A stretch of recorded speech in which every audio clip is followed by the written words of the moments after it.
Welcome to the intersection of technology, cybersecurity, and society. Welcome to ITSP Magazine. You're listening to a new Redefining Security podcast. Have you ever thought that we are selling cybersecurity insincerely, buying it indiscriminately, and deploying it ineffectively? Perhaps we are. So let's look at how we can organize a successful InfoSec program that integrates people, process, technology, and culture to drive growth and protect business value. Knowledge is power, now more than ever.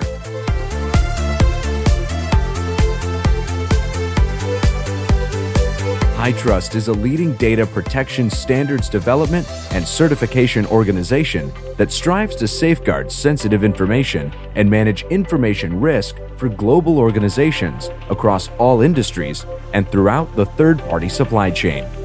Learn more at hightrustalliance.net.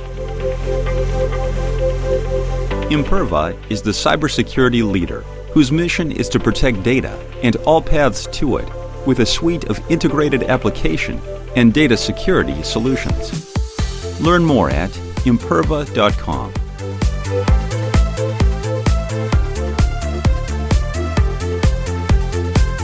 And you are very welcome to a new episode of Redefining Cybersecurity here on ITSP Magazine. And I often wonder how organizations figure out what technologies to acquire and which ones fit in. Are they replacement? Are there overlaps? Are they features or products or solutions? And how does anybody make money? How do investors get a return?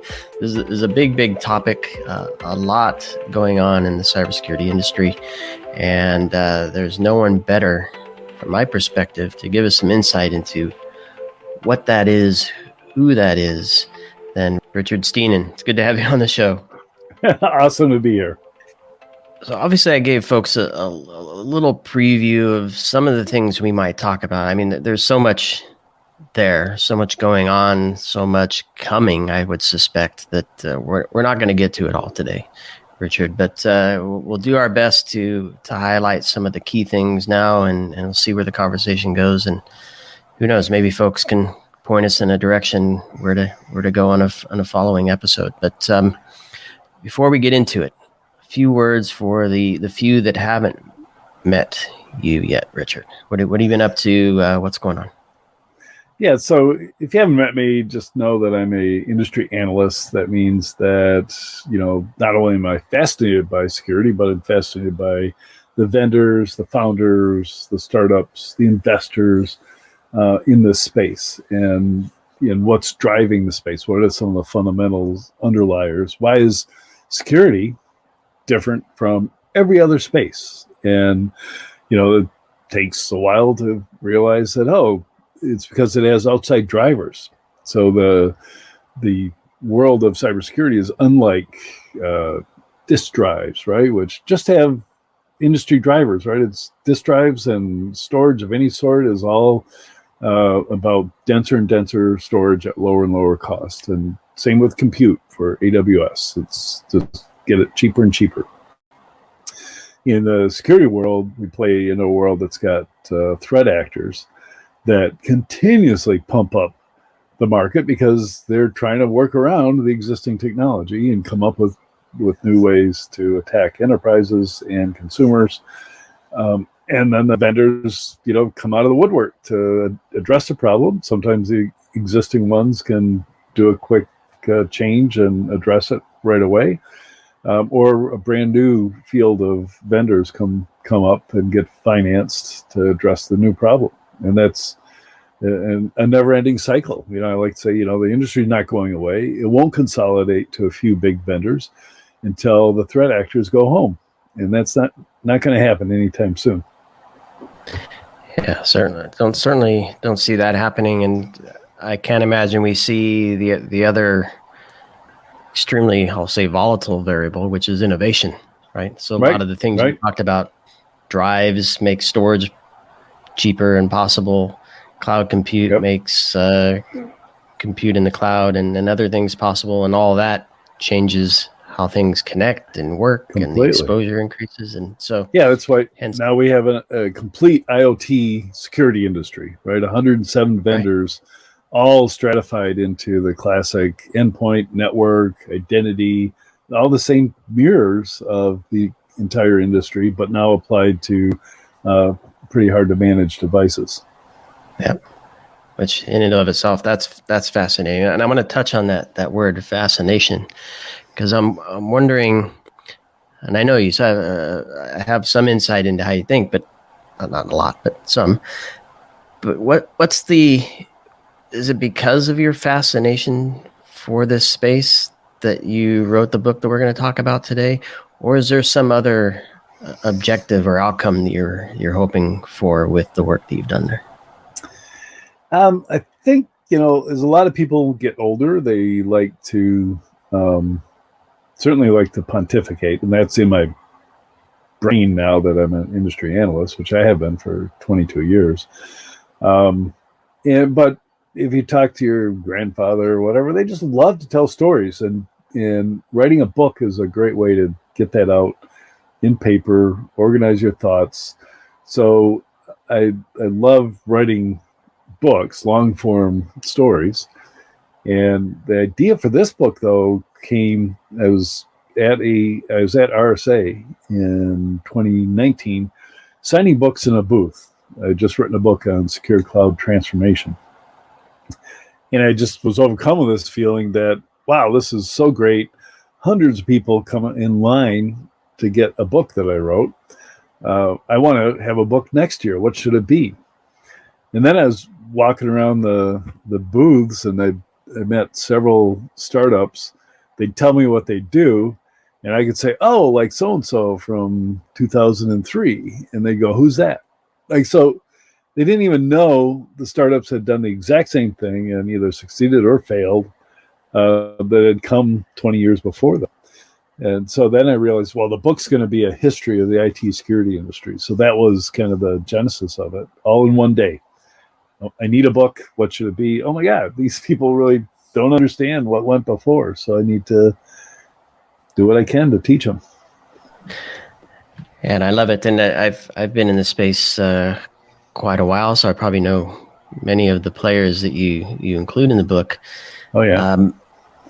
So it'd be a walk down memory lane for someone like me. Sure would. Someone who's been in this path. But how important in your mind is it to have a view of the history of this market as we press forward doing new things? Oh, absolutely important, right? You have to build that experience. The one thing about if you get into security, I've always said, by the time security is growing so fast, by the time you've been in it for a year, you're already more experienced in security than 25% of the people that are in security, right? Because there's so many people coming on board all the time. So you can gain expertise and maturity in the field quickly. But unless you understand how we got to where we are, first of all, you're not going to be able to talk to the old guys, because when you're talking about identities, they'll start talking to you about RACF and ACF2. When you start talking about digital certificates, they'll say, oh, you mean like VeriSign? And you go, I've never heard of them, because of course they're not selling certificates anymore. But you have to know the origin of those businesses. Or, you might not think of Checkpoint Software as the pioneer that the three founders, Gil, Marius, and Shlomo were. They literally invented the gateway stateful inspection firewall that practically every firewall is nowadays. They patented it. For some reason, never enforced the patent. But not only that, but they invented the security channel. They had to go out and meet with every ISP in the United States and sign them up to resell Checkpoint firewalls. And that's the same channel that exists today. It's the channel that every vendor wants to plug into. Checkpoint can protect the channel from new vendors, as they did with Palo Alto, or tried to do. But Palo Alto, of course, was founded by Yearbook, who knew exactly how Checkpoint worked. So he went to market with a application identifying gateway thing that sat behind your firewall. And it was a Trojan horse play. And Checkpoint didn't stop him from using their channel. And he got totally deployed through the channel and then just displaced all the Checkpoint firewalls where he was deployed. It was a brilliant move. Two things. I'll stick with this one first. So just this idea, you mentioned one of the folks who know the space move on and do something new. Do you see a lot of that still, where either companies succeed, they will typically get acquired, and then those founders move on and create something else? Yep. I'm sure you see a lot of that, but do you see it in directly competitive ways a lot, or tangentially competitive ways, or do you see folks kind of going anywhere and everywhere and they just leverage their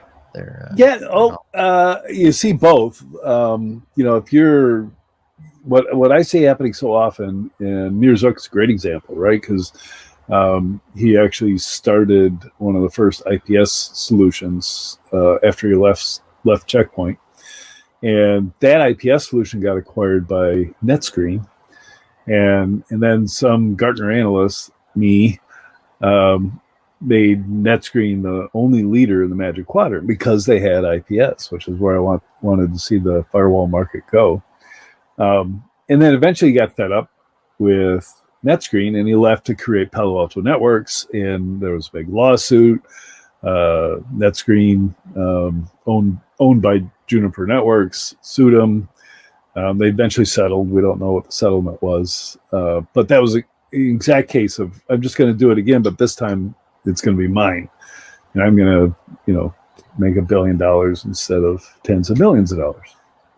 And that goes on all the time. Look at the founders of another one. Basically, the guys who founded Big ID, sold it to IBM, and then later on started up Tanium.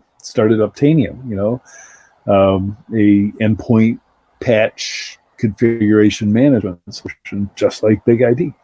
So that happens a lot. Sometimes they'll pivot.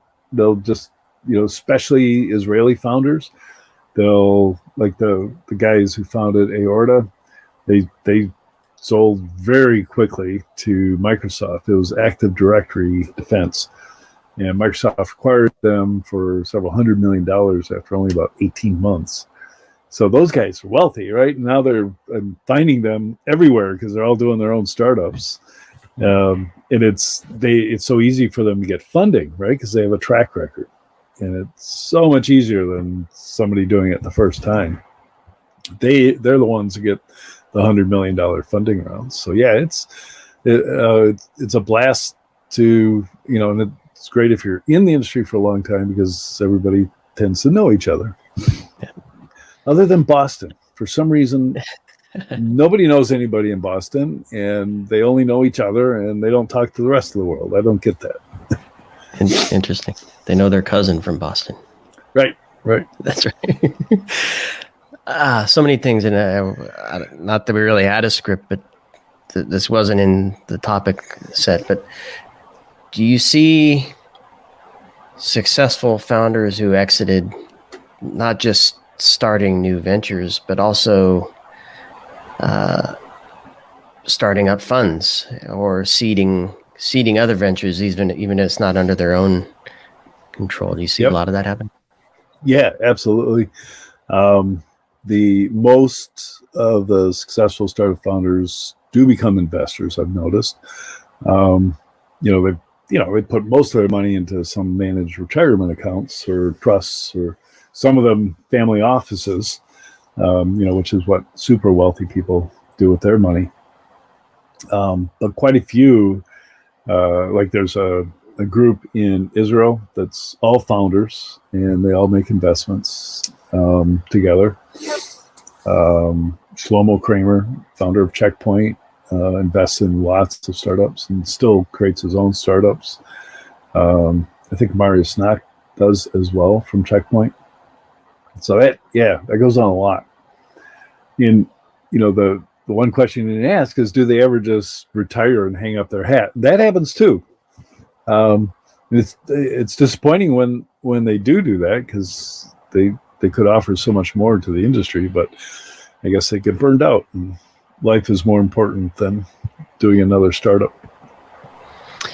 Yeah, it's hard to argue if they've been going at a significant clip for a really long time.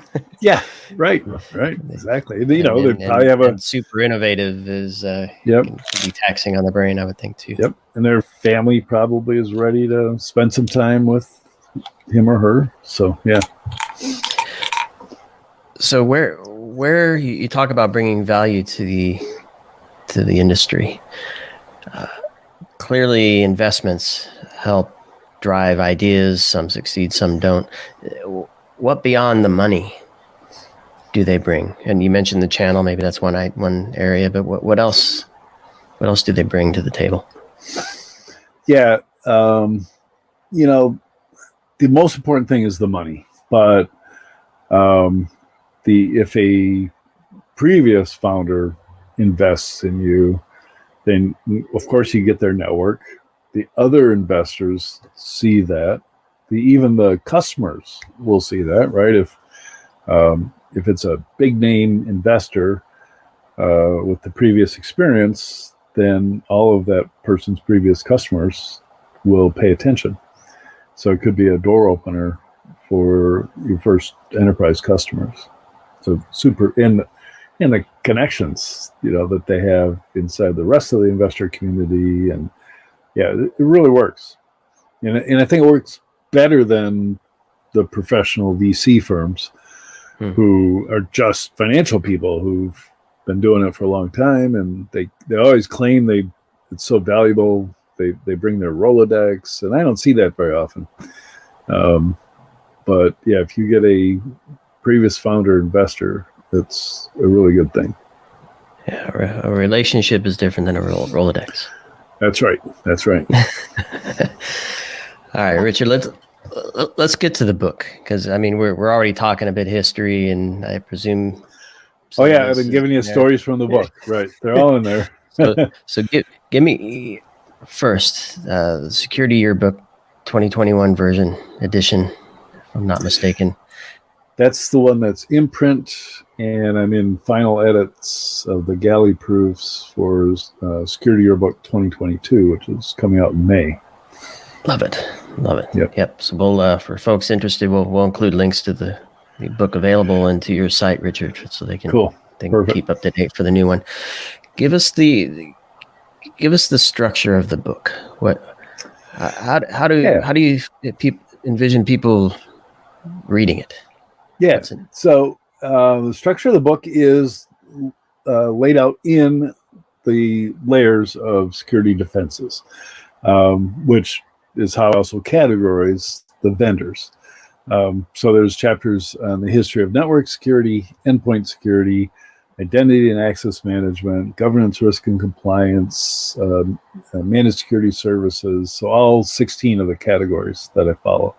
But it's prefaced with just a short history of the entire industry, and then we get into each of that. And then interlaced in each of those sections are stories either written by or transcribed by me of pioneers' stories.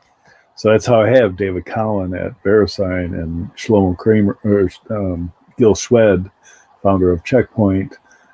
Barry Schrager, who created ACF2 and by extension RACF.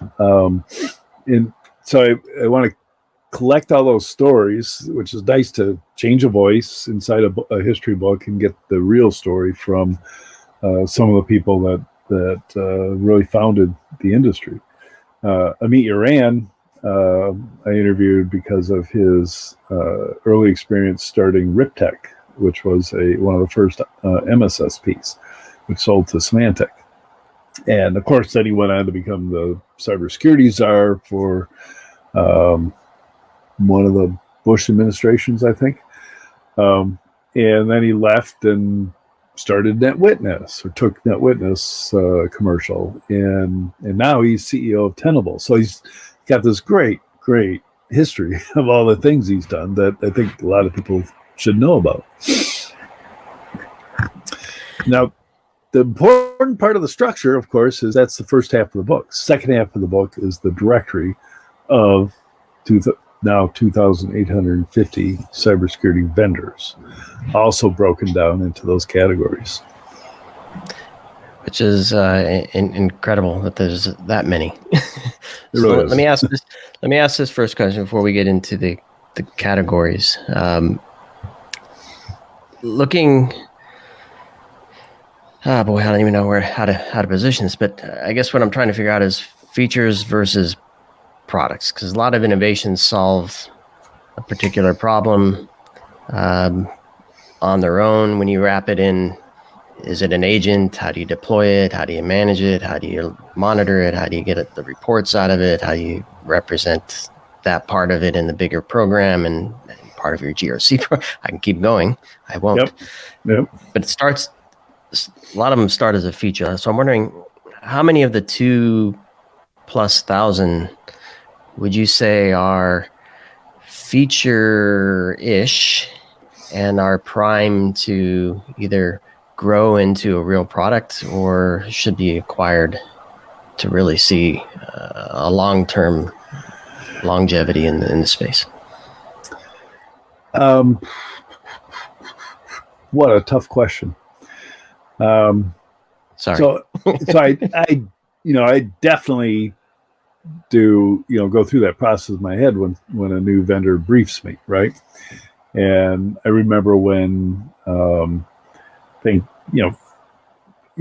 FireEye went to market with a inline network sandbox, right? So 10 copies of Windows running on a network box, and it was going to be inline. And I recognized right away that was going to be a feature in so-called next-gen firewalls. And sure enough, that's exactly what happened.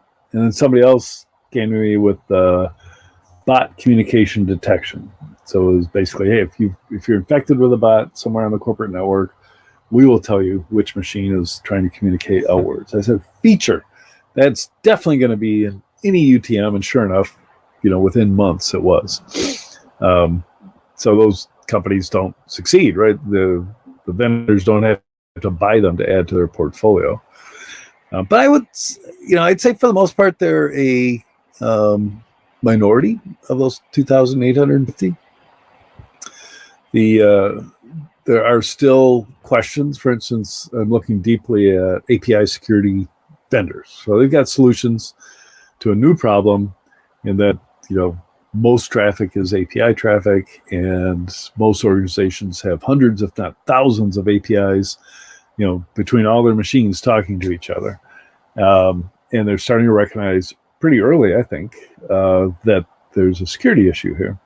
So they're now, I've counted 20 standalone API security companies, Neosec, Salt Security, No Name, Apiro, it goes on and on.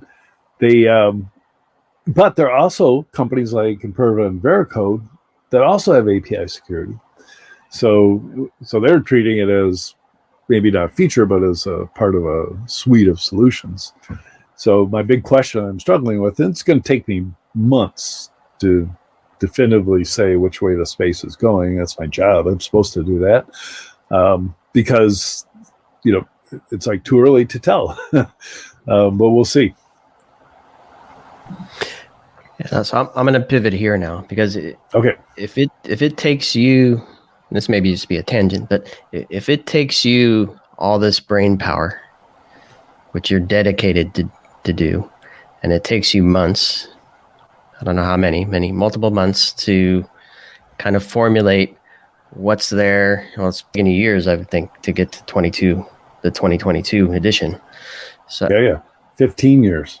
15 years, yeah, of course, yeah. Your career in this space, kind of collecting all that information, culminating it. I wonder how do organizations?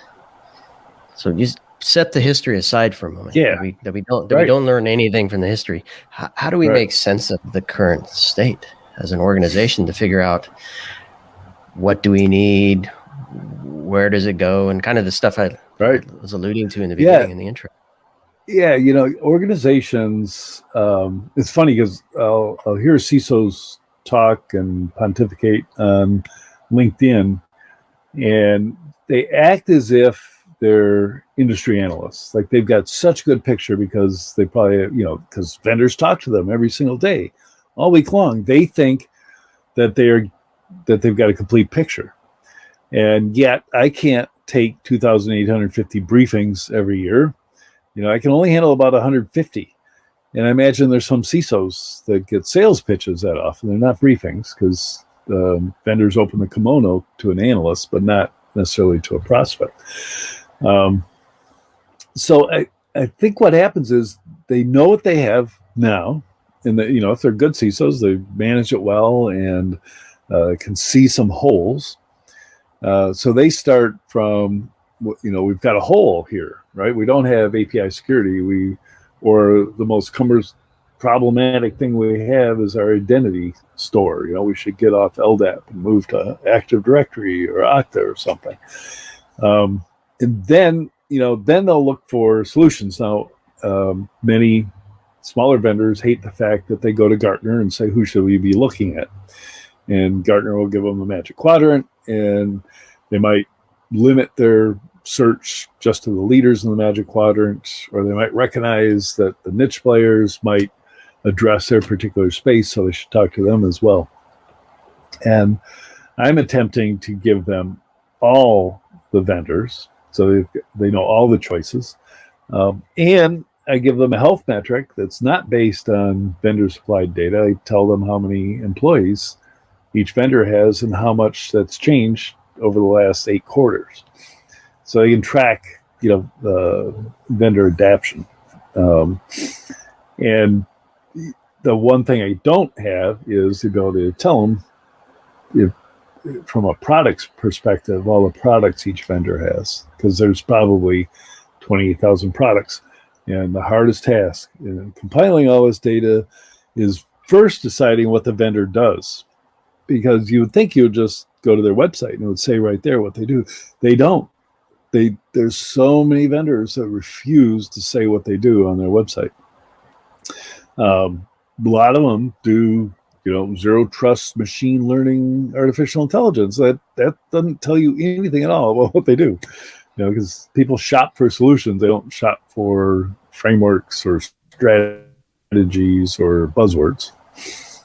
So I think, and then if you go down to small to medium businesses, the reseller tells them what they need. So the reseller, starts representing a new product line. They go into all of their existing customers and they tell them, hey, this would really help you, and pitch them and sell them successfully. And do you see, I don't know if you've had conversations with C-level or leadership level security practitioners, if you will, CISOs and whatnot, that where they perhaps take I'm trying to figure out where can a CISO take what you've done, and maybe they are a small company, so maybe they don't want to go with the big behemoth that's just too much. They want to work with a vendor, a VAR, to help them kind of shore up their strategy and their implementations. Do you see individuals and their companies taking what you've done and actually driving programs through the channel that are successful? Yeah, I do all the time. There was a CISO at a big financial services firm who reached out to tell me that, he had just gotten a copy of Security Yearbook 2020, and Symantec had been, just blatantly just cutting off their products, right? After Symantec got acquired, the acquirer Broadcom wanted to rationalize the company, so they started getting rid of and stopped supporting a lot of their products. And they cut them off on their two-factor authentication solution. So he just cracked open the book, looked at all the two-factor authentication solutions, and called a few and selected one. And they, all in a day, right? That's just how they did it. So, and now it's hard to do that just knowing what the specialty of the vendor is. But to address that, I'm building a app that people can subscribe to, website, and they can basically put in their search criteria and get the lists and contact information for the vendors that they need. Yeah, that's it. I mean, just the directory in and of itself is probably a huge asset.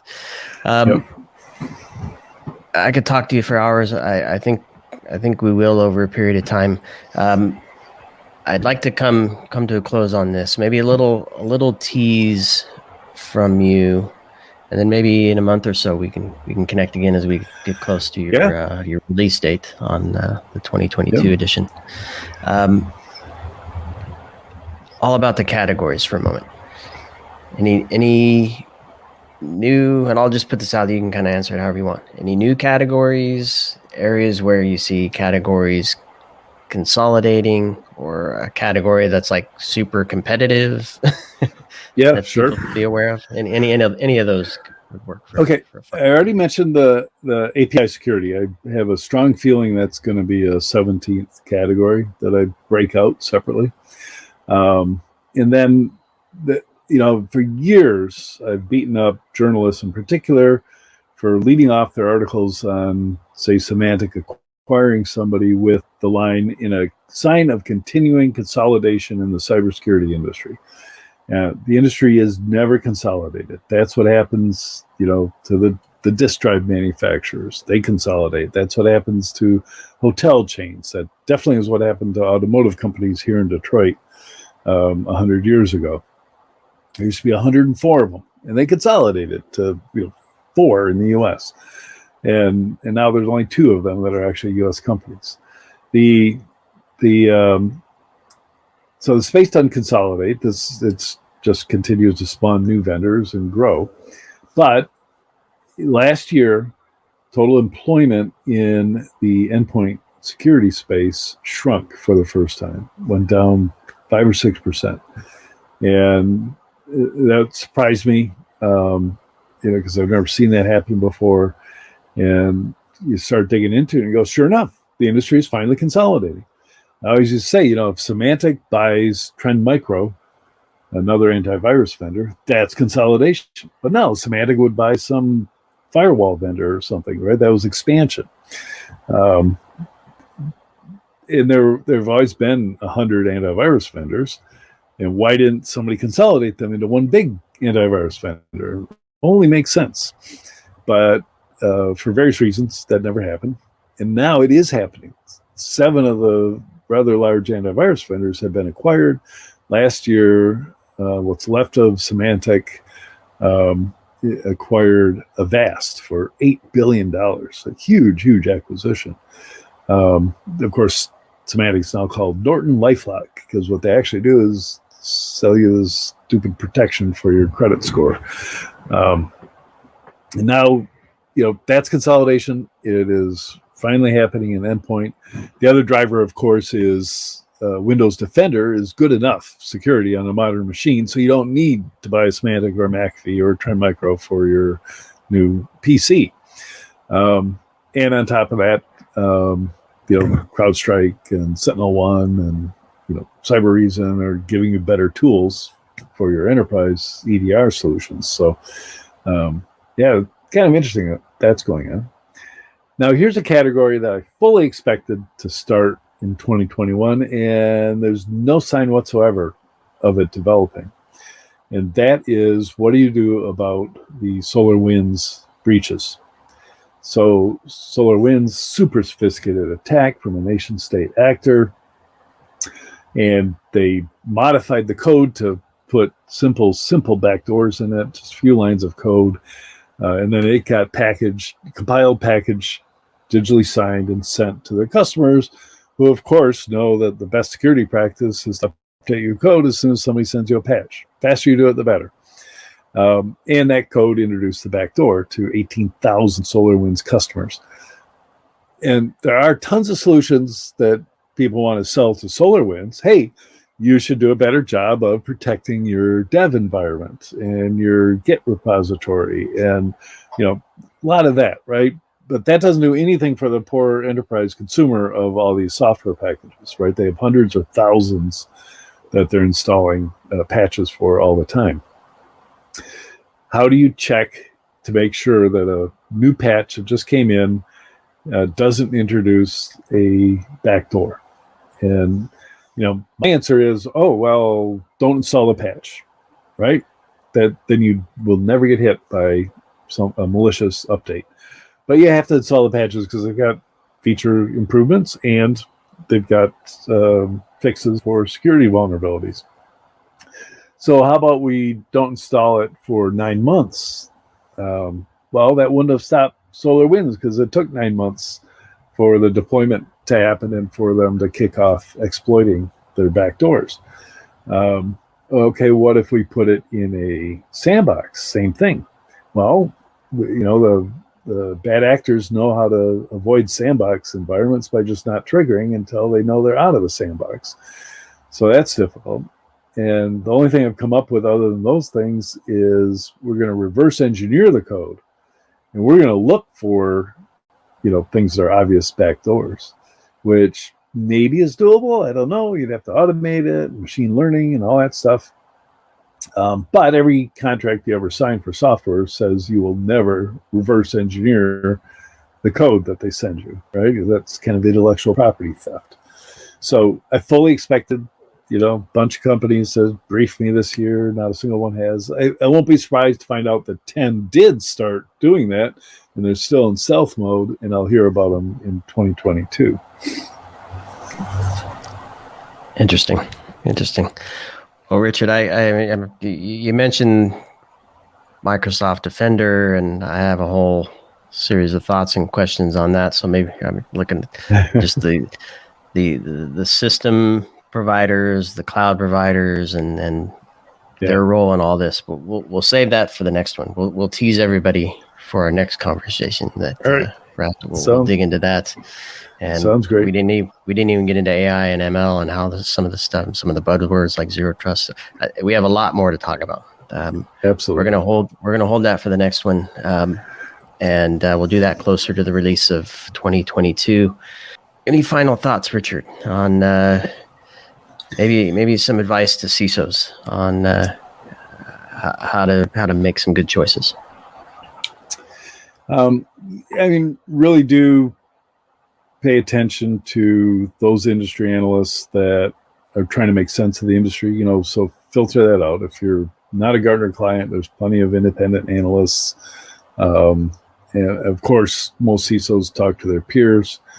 Do a little bit of, I know what I want and I'm an expert, but acknowledge that there are different perspectives that could help you tackle some of the problems you have, right? It's, if you talk to me, and if you come and talk to me about establishing risk management, framework for your business, I'll tell you, don't do it. Waste of time, waste of money, and you won't be any more secure. So stop talking that way.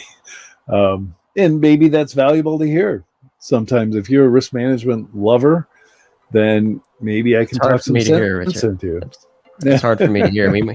I don't know if I want to have that conversation with you, but maybe we need to.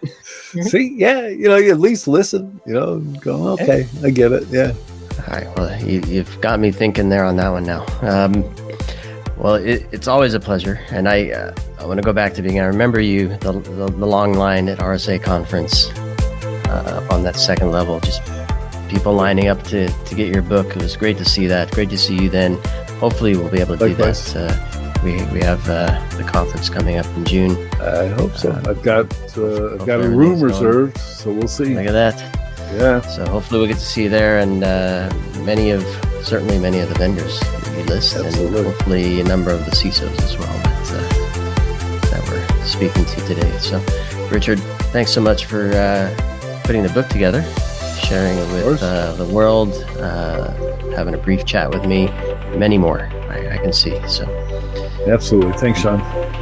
Until then, keep well, my friend. Imperva is the cybersecurity leader whose mission is to protect data and all paths to it with a suite of integrated application and data security solutions. Learn more at imperva.com. HITRUST is a leading data protection standards development and certification organization that strives to safeguard sensitive information and manage information risk for global organizations across all industries and throughout the third-party supply chain. Learn more at hightrustalliance.net. We hope you enjoyed this episode of Redefining Security podcast. If you learned something new and this podcast made you think, then share itspmagazine.com with your friends, family, and colleagues. If you represent a company and wish to associate your brand with our conversations, sponsor one or more of our podcast channels.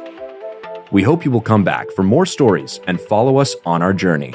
You can always find us at the intersection of technology, cybersecurity, and society.